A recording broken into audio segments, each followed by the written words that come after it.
Welcome back to Society Case Files. My name is Robert, and today I'm going to be building the Knives of the Crone warband for Warhammer Underworlds. If you like this kind of content and you want to see more, please subscribe to the channel. Otherwise, we're going to dive right in. As you can see, these guys are on the navy blue sprue. I was kind of talking about it. I guess that they sort of did this so you could just use them because all the warbands are printed on a different color of plastic. It's kind of interesting. But these are all pushed together. They're meant to be simple. As you can see, that's all of the warband on one sprue. So not a big deal for the most part. The hardest thing about this set is the fact that some of the parts match up in a very strange way. You've got to kind of move things around. And I found that that's not uncommon when you're doing push together models, that occasionally the part will be very strange to get it where it belongs.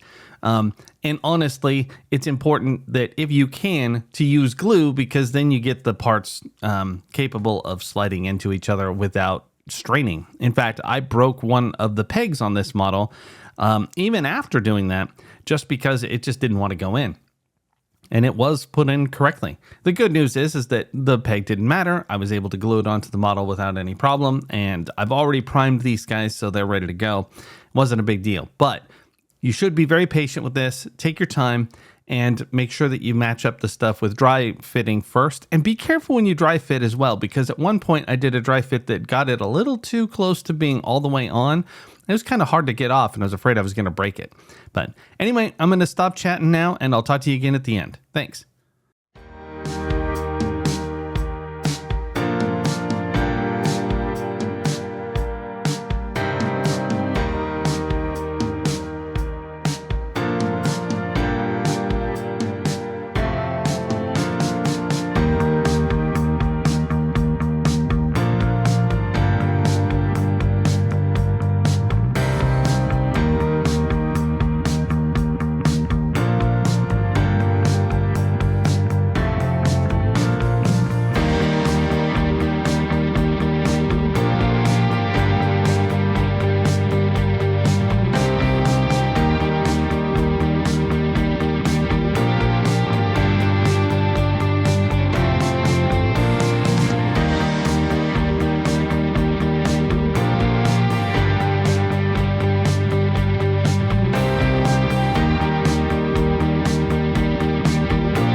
And there they are, the Knives of the Crone. These are amazing. I was so happy to see that the Daughters of Khaine got their Underworld band, and I wasn't disappointed by the sculpts. They're really, really neat.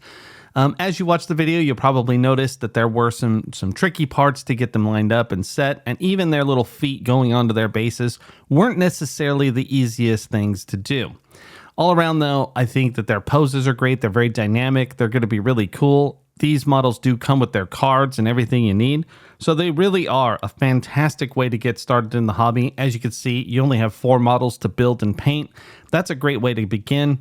I think that this is an easy win for anyone who really wants to get started and have a feeling of accomplishment and be able to play right away. If there's a model you'd like to see, let me know. I'll add it to the list. And otherwise, thank you very much for watching today. This is Robert with Society Case Files, signing off.